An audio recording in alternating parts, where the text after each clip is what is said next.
Our first speaker this evening is David Goldwich. Corporate trainer David Goldwich has taught hundreds of people the art of impromptu speaking in his Speak Off the Cuff, Think Fast, Talk Smart workshops. Tonight, he will share with us his 3S formula for impromptu speaking. Please help me welcome David Goldwich. Thank you, sir. Good evening, fellow Toastmasters and guests. You may recall Jim Barber's speech of 2 weeks ago in which he taught you how to nail table topics. Jim said you don't have to answer the question. He said you can segue onto another topic entirely. He said you could even lie.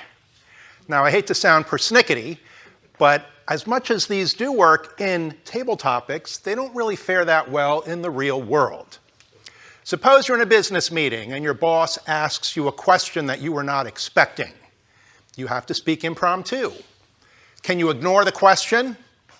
Can you change the subject? Can you tell a lie? These are not good career moves. So tonight, I'm going to share with you my 3S formula for impromptu speaking. It works in any impromptu speaking situation, whether it's a business meeting, a job interview, a first date, or yes, even table topics. The 3S formula is scan, select, structure. As soon as you hear the topic or prompt, your brain will be flooded with ideas. They may not all be good ideas. Your internal censor is working overtime, dismissing many of them immediately. But most of them will be usable. The problem is you don't have time to share everything you know about the subject. Your audience does not need to know everything you know about the subject, and they won't remember that much anyway. So you quickly shift into the second S, which is select. This is about prioritization. You ask yourself, of all that I could say about this topic, what is the most important thing for my audience to remember? Or what are the 3 points I want to make about this subject? And then you discuss those points, and you move to the third S, which is structure. Now, structure is where it gets interesting. This is where the magic happens. Remember when you were in school and you had to remember formulas for mathematics, for the circumference of a circle, or a quadratic equation? If you knew the formula, you just plug in the values, and the answer pops out just like magic. It's the same way with structure in an impromptu speaking situation. If you know a structure, you just take the information that's already in your head, put it into the structure, and you sound brilliant. Now, there are many structures you can use. I've used at least a dozen, but I've only got time to share 4 tonight. The first structure is a story. If you know a good story that's relevant to the topic, use the story. Nothing beats a good story. What if you don't have a story? You can use the second structure, which is the 3 points formula. Just mention 3 things about the subject, 3 qualities, 3 adjectives, or 3 reasons in support of your position. The human brain loves 3s. 2 does not sound convincing enough. 4 is too much for your audience to remember. 3 is the charm.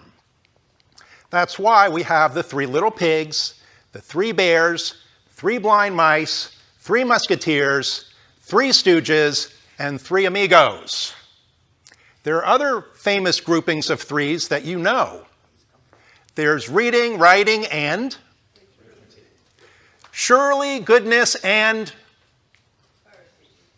faith, hope, and charity. And my favorite, life, liberty, and the pursuit of. Yes, and so all of these are 3s, and see how easy it is to remember them. The next structure is pros and cons. Whenever you're asked for your opinion or preference or to make a recommendation, you should automatically think pros and cons. How many pros should you offer? Usually 3. How many cons? 3. It depends. If you want to give the topic a thorough discussion, you can give 3 pros and 3 cons. But in the real world, we're often biased, and you may have an agenda. So let's say you're in favor of the pro position. You give 3 pros and 1 con. You don't want to sound too biased, but you do want to sound persuasive. And the last structure we're going to talk about tonight is problem, options, solution. Business is about solving problems, isn't it? So, with this formula, problem, option, solution, you frame the problem in a way that's favorable to you, and then you offer some options or possible solutions to the problem before recommending your chosen solution. How many options should you offer? 3. Usually 3. Sometimes you might offer 2. If you want to focus your audience on a very clear-cut yes, no, either or decision, just give them 2 options. But usually in business, we like 3 options, which is why when you buy an airline ticket, you can sit either in economy, business, or first class. When you get a credit card, you can get either the gold, the platinum, or the black. And when you buy almost anything on the internet, you've got a choice of either the free basic plan, the intermediate plan, or the professional plan. Now here's where it gets interesting. As you're discussing the options, for each option you can give 3 points, or tell a story, or go through the pros and cons. By grafting one structure onto another, you can talk for a long time.